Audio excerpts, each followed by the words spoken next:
As I talk more, you'll kind of see how the things that we do when we are developing and growing actually are imprints for the rest of our lives, and we have the ability and the capacity to change that.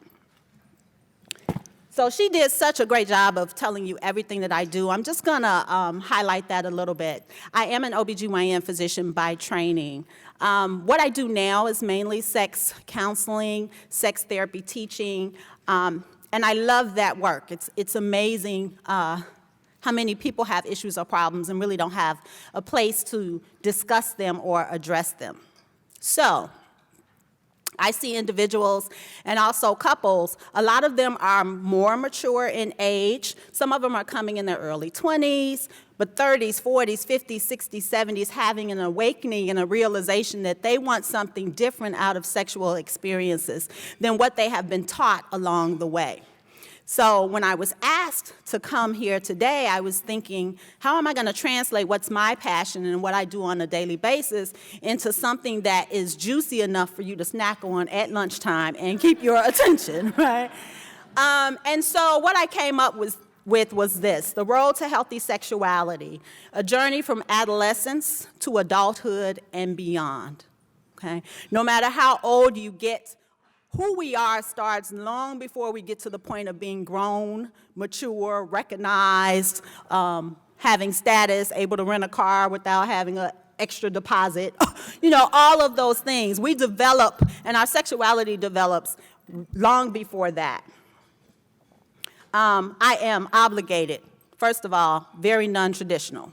So this slide is supposed to tell you that I don't have any commercial interest. There will be no bias here or anything like that, but this is my version of saying that you won't have any of that here today. So let's talk about healthy sexuality. First, I'm going to talk to you about some of the problems that I see in adults in clinical practice when they come in saying that there's a sexual issue or a sexual problem. And because I'm a medical provider and also have that counseling side, a lot of times they're coming for exactly what these young people talked about: a quick fix, a pill, a Skittles for sex. Make it good, make it pink, green, blue, whatever pill you can give me to make this all go away and make it perfect. And that is not my approach, right? I am an ASEX certified sexuality counselor, so it's a whole lot of hours of training and a whole lot of hours of supervision on counseling techniques, but looking at it from a biological, a psychological, and a social approach. Everything is not going to be fixed with the pill. When I see people, I see them and they come in different categories. The things that they most have problems with, though, really fall into three categories. First off is they want to have sex. I want it. And I want it to be spontaneous. I don't want to have to think about it. I don't want to have to work for it. I want to be able to respond to my partner, but I want to be able to initiate, okay? So that's the first thing. Second thing is pain. I want it not to be painful. When I say painful, I mean I want it not to be hurting. I want it to not be uncomfortable. Now, some people like pain, but I'm talking about people who are having experiences where it's traumatic for them. So people come and they want it to be something that they experience that's kind of playful, not playful, but not painful, okay? And the last thing is they want it to feel good. We don't talk about pleasure a lot. We talk about problems, but they want pleasure. Sometimes they only want pleasure for their partner. But a lot of times what happens is they've done that and they've played that role for a long period of time, and they get older and they're trying to figure out, where's my pleasure in this? So these are the things that they're giving voice to as they get older. So what is a healthy sexuality? The World Health Organization says it's a state of physical, emotional, mental, and social well-being in relation to sexuality. Intimacy, sexual experiences, sexual connection. It is not merely the absence of disease, dysfunction, and infirmity. So we're not here just to take care of you when you're sick, or to prevent there being a problem, or to prevent pregnancy. We're here to help you get the healthiest sexual experiences that you desire, not that I desire for you, but that you desire. There needs to be a positive and respectful approach to sexuality and sexual relationships. It shouldn't be taboo, it shouldn't be bad, it shouldn't be unheard of, okay? We have to have a possibility of having pleasurable and safe sexual experiences. If we're going to do it, does it feel good? Is it something that we want to do, authentically want to do, without coercion, without discrimination and without violence. For sexual health to be attained and maintained, the sexual rights of all persons must be respected, protected, and fulfilled. So when we talk about the journey to healthy sexuality, when should it begin? And what are the messages that we hear? When you grow up, when you get mature, when you're old enough to know, when you get married. This is our idea and the messages that we send to our youth about when they should be able to do it. And somehow we also send the subliminal message that it's going to spontaneously happen for you. You're going to know what to do. It's automatic. It's inborn. It's innate. You don't have to do anything. And it's the biggest misconception that we have. When does it begin? Does it begin in our young adulthood? Does it really begin in adolescence? Or does it begin even before that?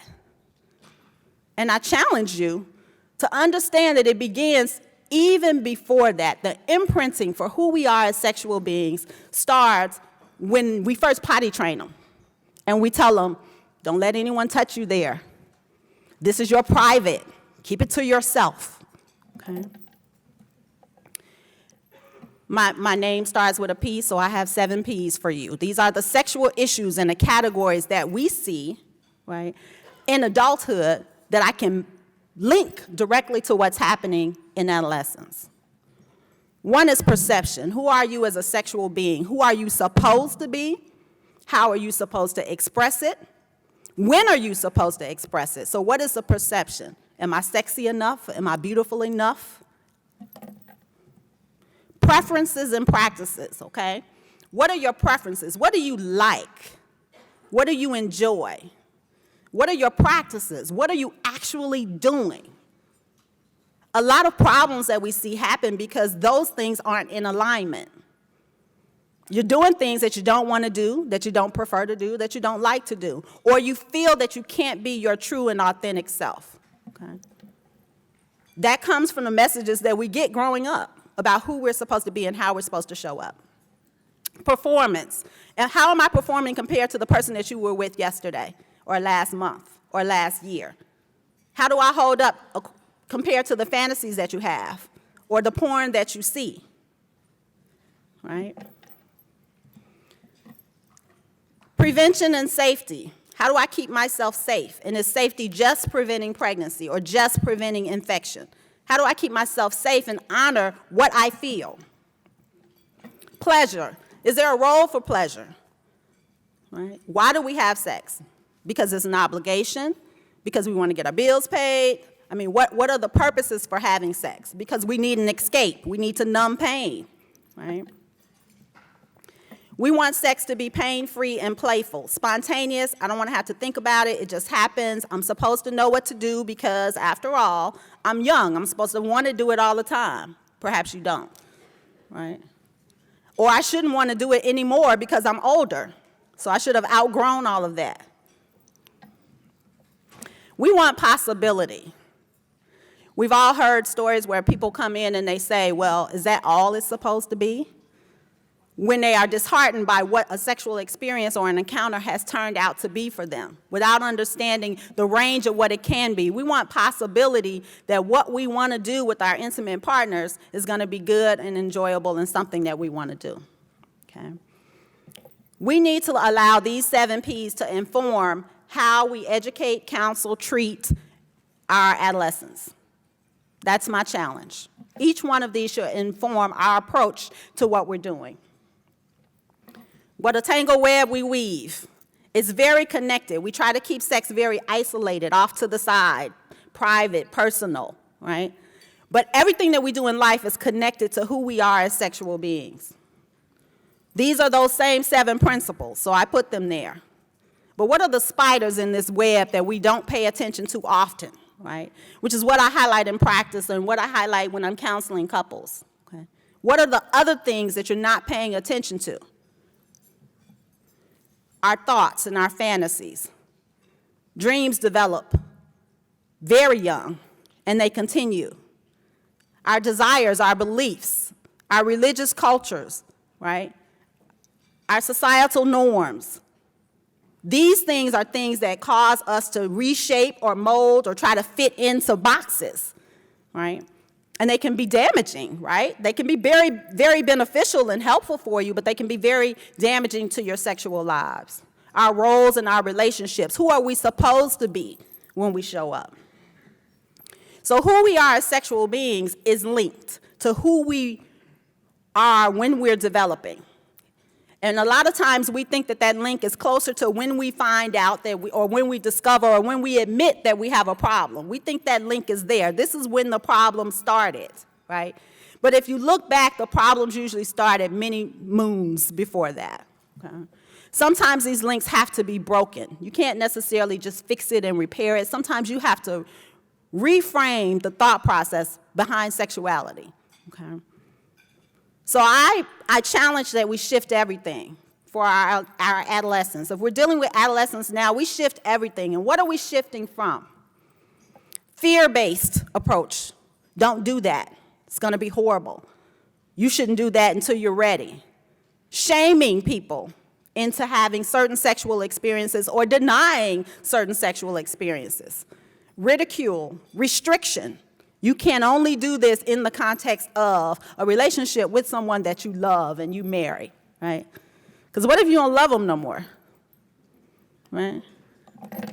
We need to shift all of that to truth. Tell the truth. I had someone come see me. She's 16. She came with her mom. She has heavy periods. Didn't come to see me for a sexual issue. The mom writes on the back of a sheet of paper, if you're going to suggest anything related to birth control, can you please not use the words birth control?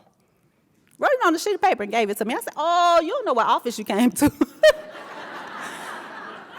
So I started off by sitting down, introducing myself to both of them and saying, listen, you have to decide, to the mom, if you want to continue this visit. Because I don't do those restrictions. What I'm using for you is often called birth control, what I would recommend to regulate what's happening with your cycles. That's what I would recommend. It has the added benefit of being for birth control. But I'm not going to pretend that that's not what it is. Stop lying.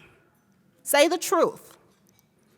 Education goes two ways. I don't know everything. I ain't never going to know everything. I don't have that much time, right? So I can tell you what I know, and I can frame things around it, but I can also let you teach me, because your experience is different than my experience. And in many issues, especially in sexuality, the expert in the room is the person with the problem. It ain't me.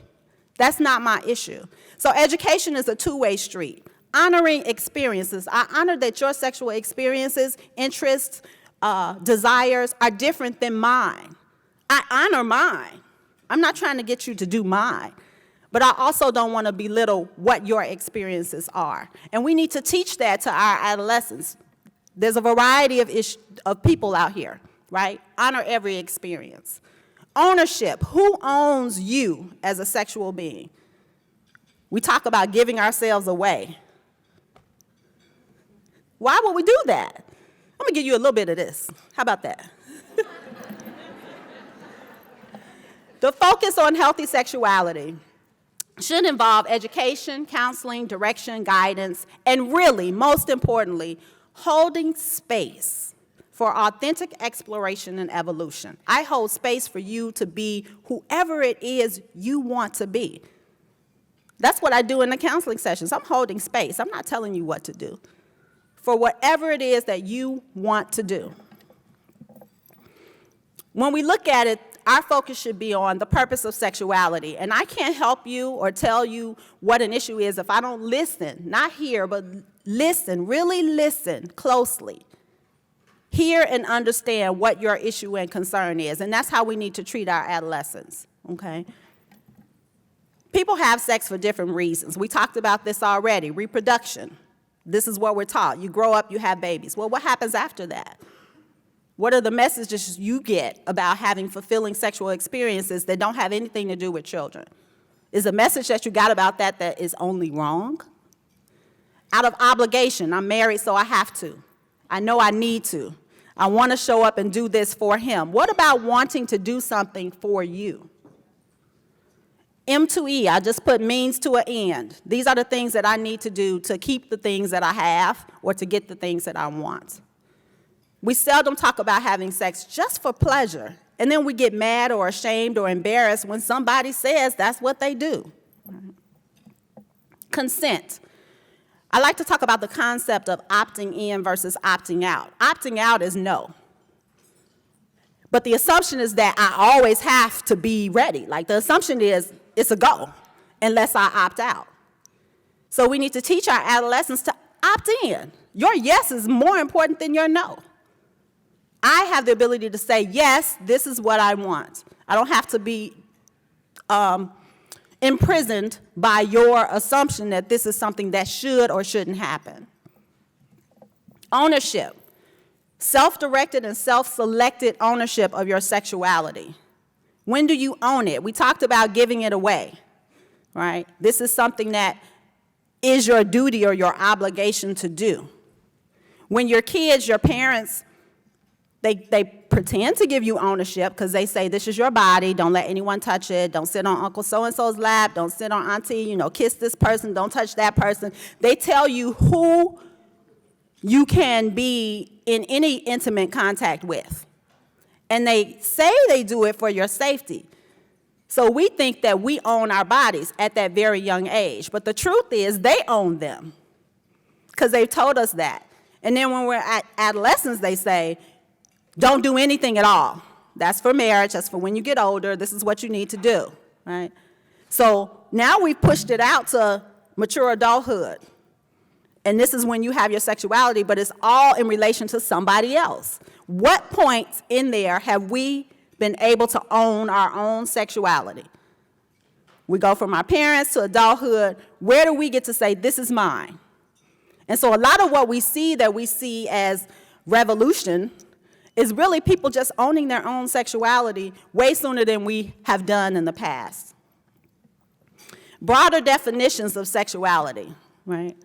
There's some fluidity in here. I don't have to be any one thing, and I don't have to do any one thing based on who my partner is, what phase I am in life. So who I am as a sexual being might be different now than it was when I was a teen, or when I'm a mature adult and I don't have responsibilities the same way as when I was a young adult. Maybe I experiment more. Maybe I try more. So some fluidity in there, that there's some diversity in there, diversity of experiences, and that there's a wide spectrum of that. And we talk about that all the time. We don't need boxes. How about we just fluid? We just all out here, okay? We have to be neither blind nor invisible. I'm not blind to you as a sexual being, and you're not blind to me. And I don't have to stand here and be invisible. I don't have to have everything on display. But at the same time, I have a right to be here and to hold my own space. We need healthy and safe sexual practices. Okay? When we talk about the Center for Disease Control, everybody's aware of that. And I'm just going to highlight some areas that come up that I think we could do better jobs at talking about in general with our adolescents. But these things are things that I'm finding paralleled with mature adults who are having sexual issues or sexual problems. One is sexual health, STIs. The youth bear a disproportionate share of the sexually transmitted infections. So we talk about the age group being 27% of the sexually active population, but having more than 50% of the new sexually transmitted infections each year. We talk about that. But let me parallel that for you for people who are widowed, divorced, in new relationships, and now they're 50 and they're 60. And I'm treating them for their active herpes outbreak, right? Or their new gonorrhea and chlamydia in their new mature relationship. Why? Because they haven't been in the age of, I need to have safe sex. Because they're not worried about pregnancy. They're not worried about finances. Maybe they're not protecting themselves, or they're assuming, wrongfully so, that I'm older, I'm mature, I'm wise, I'm all of these things, and so these things won't happen to me. But they do. So you see the parallels of the spectrum, okay? These are a whole host of them. The same ones that we see in young adults, we also see in older adults. Why don't we see this level in our adolescents? So some thought is that there's not that fear of HIV being a deadly disease or a death sentence anymore. So I love Magic Johnson, but he looks so healthy and wonderful. He's rich. He's got all these, theaters and businesses, and he's a comeback story. But that comeback story hurts us because the idea is that I can just take a pill and fix it and it all goes away, or I'm not going to die from it, so it's not that bad. And I've had mothers sit with daughters and say, oh, girl, everybody gets chlamydia. No, everybody don't. And so this is what we're going to do to educate you and talk to you about these things, because these things don't just stop because you're a teenager. They don't just stop because you get married. I'm married. Okay, your test is positive. Right? It doesn't end there. One thing I really want to point out that's just something to think about, the expedited partner therapy, or really the patient-driven partner therapy. I treat you for an infection, you treat your partner. Or you get medication to treat your partner, or you bring your partner in, and even though I'm not your partner's doctor, I treat them. This is actually a great thing, because what we've not done is shame people based on infections that they have, and they might actually get treatment, but not a lot of physicians do it. We're afraid of that medical legal issue of, well, if I treat them and they have an allergic reaction and then they're going to sue me and I never saw them and they weren't my patient. But this is a way of treating and curing infections and maybe preventing these things and taking away the things that I talked about, fear and shame. There's a lot of I'm going to shame you. You got to go tell your partner that you got this. And he got to go to the urgent care or the ER. And he has to say to them, my girlfriend's being treated for what? Shame around your sexuality and what happens. So these are the states in green where it's permissible, but I can promise you a lot of people aren't doing it. It's actually potentially allowable in some, and I can't even imagine why it would ever be prohibited in some. So I think as we get the word out about expedited partner therapy and patient-driven partner therapy, that's going to be a great thing for our adolescents on the journey to healthy sexuality. What about HIV prevention, pre-exposure prophylaxis? So is condom your only means? Is abstinence your only means? No. For high-risk individuals, right? Individuals where partners may be positive and the other person is not positive. You have the potential not to be ashamed, not to be afraid, but to attempt to protect yourself. Is it widely available? No. Is it talked about? No. But this is an instance when I can tell you many moons ago, I was educated by a patient whose partner was positive and she's not, and she's pregnant. And very early on, when this first came out, she came to me and said, I want to protect myself. I know we're going to protect my baby, but I want to protect myself, and I want to take that medication. And this medication didn't come out in the inner city right away, right? So making sure that we tell people there are things that you can do. I'm not just going to tell you not to have sex. I'm not just going to tell you to use a condom.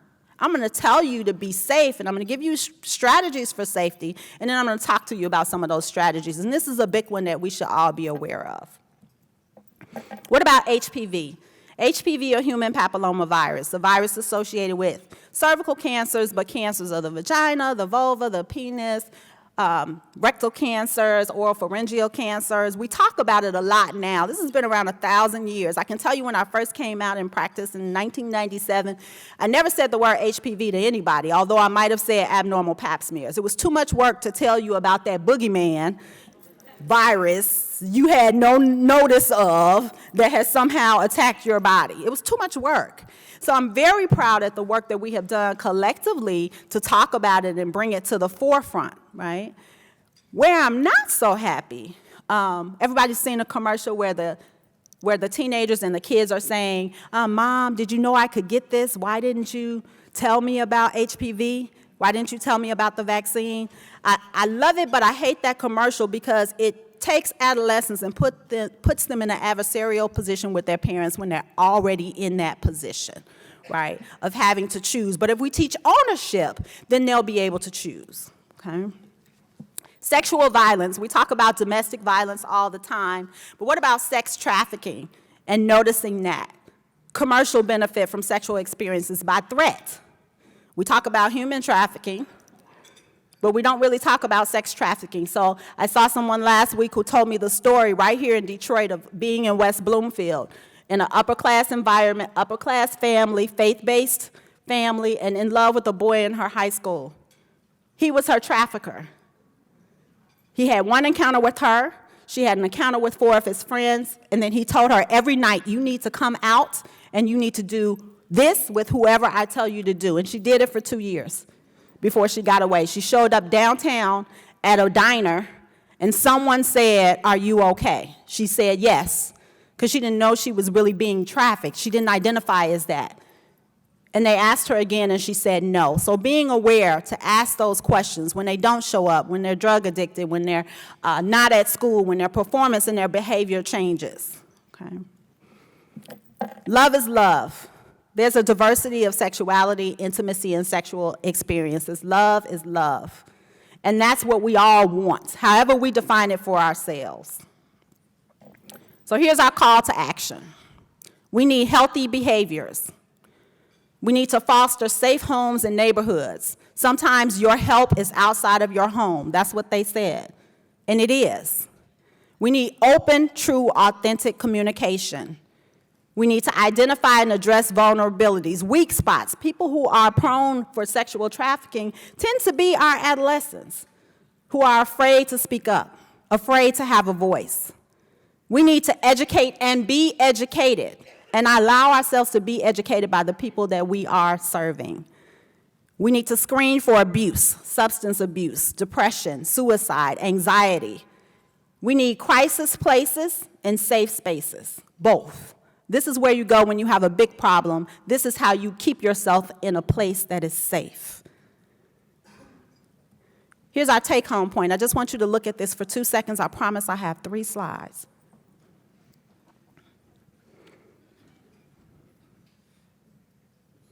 This artist, George Redhawk, is legally blind, but uses technology for legally blind individuals to create these GIFs, these moving animated images. It's amazing. He's got a lot of them. Google it. But this is the one that I found to be most profound. The seeds we plant become the roots of our adolescence. It becomes the stones and the burdens that they bear that enslave them, encapsulate them, and keep them contained and confined. I know that that's not what we want. We want them to evolve, to break through, to rise, to shine in ways that sometimes we were never able to do. This statue, Freedom, is in Philadelphia. May the seeds we now sow allow the best and the healthiest versions of ourselves and others to emerge. Thank you.